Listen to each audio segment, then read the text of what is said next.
Man iba-ibang produktong lokal asin gibukan mga estudyante sa Goa, Camarines Sur ipigbida sa Entrepreneurs Bazaar sa Saindang Universidad. Uyan istorya ni Jessica Kalinog.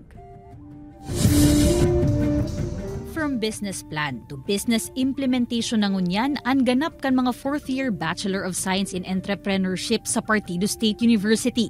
Parte kan business implementation and marketing o pagpapabakal kan sa indang mga nahaman na produkto. Ang grupo kan 21 anyos na si Mark Dave, dehydrated fruits ang naisip na produkto. Advertise po, pag-utilize kang social media po, po. Kaya kasabay kan intramurals kan universidad. Ipigmok na kan Parsu Young Entrepreneurs Society ang Mercado de Parsu Entrepreneurs Bazaar para sa mga estudyante asin lokal na mga negosyante sa Goa.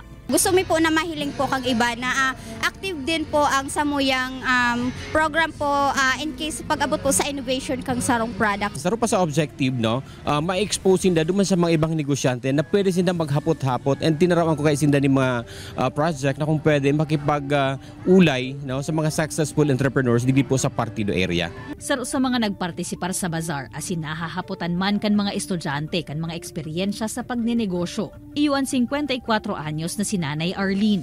Ano ang mga difficulties sa muyang naagihan and then ano ang paano ito na surpass? Sabi ko sa inda, dahil lang magsuko, dire-diretso lang. So far so good subuot ang ipigmok ng bazaar sa laog kan universidad na bukas para sa publiko hasta sa Oktubre 27.